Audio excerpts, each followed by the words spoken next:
लग्न रुखवतासाठी लागणारी स्टील भांडी, सागवानी बेड, डिझायनर कपाट, teapoy, dining table, sofa set, showcase इत्यादी फर्निचर, हॉटेल, कॉफी शॉप आणि ऑफिस फर्निचर, तसेच टीव्ही, फ्रीज, वॉशिंग मशीन, आटा चक्की इत्यादी इलेक्ट्रॉनिक्स वस्तू योग्य दरात व भरपूर व्हरायटीमध्ये मिळण्याचं एकमेव ठिकाण Lakshmi enterprises flora furniture steel व इलेक्ट्रॉनिक मॉल, 3 रस्ता, बार्शी रोड, शेगाव, दुमाला, पंढरपूर। धनगर समाजाच्या एसटी प्रवर्गातील आरक्षणाची अंमलबजावणी करा या मागणीसाठी धनगर बांधव पंढरपुरात उपोषण आंदोलन करत आहेत। या दरम्यान वंचित बहुजन आघाडीचे प्रमुख बाळासाहेब आंबेडकर यांनी फोनवरून आंदोलनकर्त्यांशी संवाद साधला। आंदोलनाची पुढील दिशा ठरवण्याबाबत त्यांनी आंदोलनकर्त्यांना मार्गदर्शन केले। तुमची मागणी रास्त असली तरी आपापसात जातीय तेढ निर्माण होऊ नये याची काळजी घ्या। घटनेत बसणारे आणि कायद्यात असणारे आरक्षण मिळवा असा मोलाचा सल्ला त्यांनी दिला आणि गरज भासल्यास मी आंदोलनस्थळी भेट देईन असे देखील सांगितले।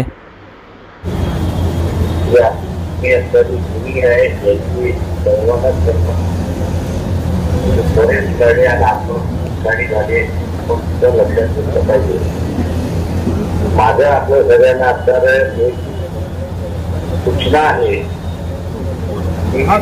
ही मागणी आपण असताना मागता त्या मागणीला विरोध करणारे बरेच राज्यामध्ये सुद्धा आणि भारतामध्ये सुद्धा लोक आहेत। अशी परिस्थिती आहे।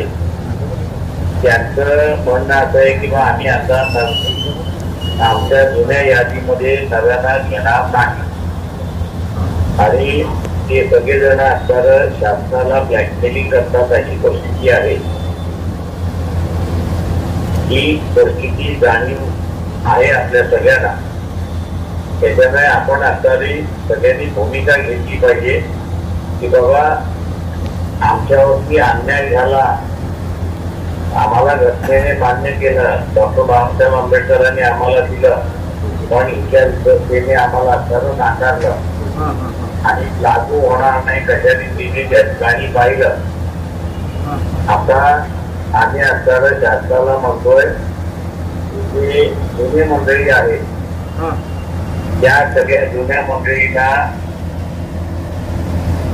ए म्हणून समजा, ए यादी म्हणून समजा आणि नव्यानं मागणारे जे आहेत त्यांना असणारं बी यादी म्हणा। त्या बी यादीना वेगळं टक्केवारी द्या जेणेकरून एकमेकांमध्ये भांडणं होणार नाही आणि एकमेकांना त्या ठिकाणी कुठल्याही पद्धतीने दहशत वाटणार नाही। दात वेगळं, दात वेगळं आणि क वाल्यांचं दात वेगळं असं राहिलं तर मला वाटतं आपण जे आंदोलन करताय आणि जी मागणी एवढी वर्ष मागताय त्याला कुठेतरी यश यायला किंवा सहानुभूतीपूर्वक राजकारत्याने बघितलं पाहिजे अशी परिस्थिती त्या ठिकाणी निर्माण होऊ शकते।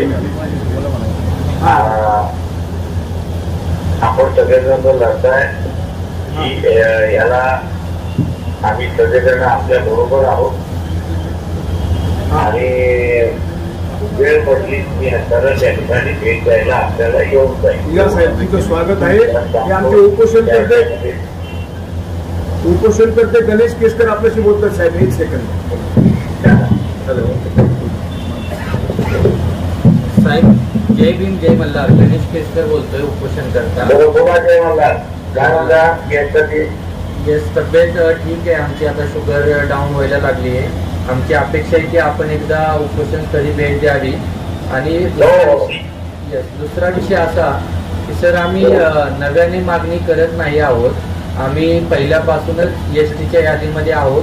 फक्त डी आणि आरचा जो स्पेलिंगचा गफलत झाली आहे त्याच्यामुळे धनगर समाज हा 70 वर्षापासून या आमच्या न्याय हक्काच्या आरक्षणापासून वंचित आहे। तर आमचं तेवढंच एक म्हणणं आहे की महाराष्ट्र सरकारने ती दुरुस्ती करून केंद्रातून ते पास करून अंमलबजावणी करावी आणि जो आपण दुसरा ऑप्शन दिला जो आता वर्गीकरणाचा, तर तो आम्हालाही मान्य आहे।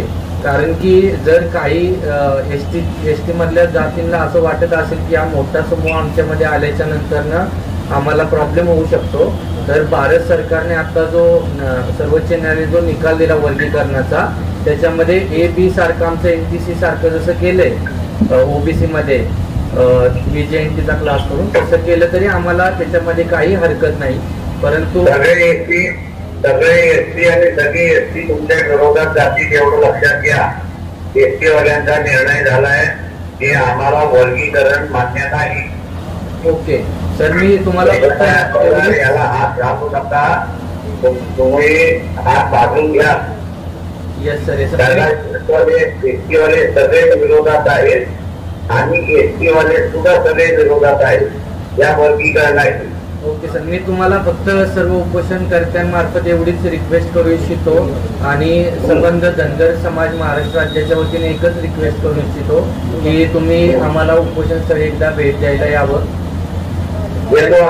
धन्यवाद. माझी आपल्याला आता एक विनंती आहे, येणाऱ्या विधानसभेमध्ये जसं राजकीय आरक्षण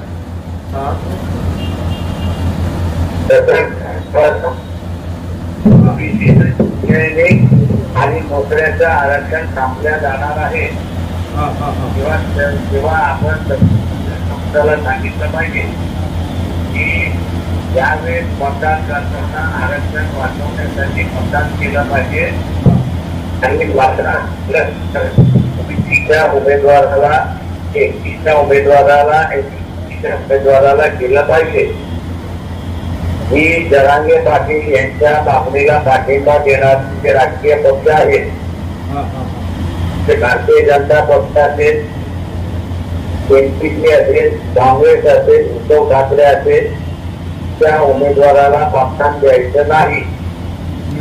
तुम्ही पण मतदान दिलं तर जसं राजकीय आरक्षण ओबीसीचं संपलंय तसंच शिक्षण आणि नोकरीतलं आरक्षण संपेल. ही भूमिका तुम्ही आता घेतली पाहिजे सगळ्यांनी.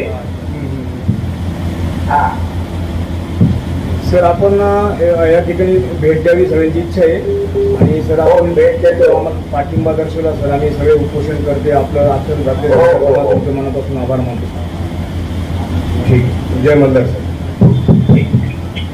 ताज्या घडामोडी जाणून घेण्यासाठी शिवशाही न्यूज यूट्यूब चॅनलला सबस्क्राईब करा. आपण हा व्हिडिओ फेसबुकवर पाहत असाल तर फेसबुक पेज फॉलो करा आणि शिवशाही न्यूज.com या आपल्या वेबसाईटलाही भेट द्या.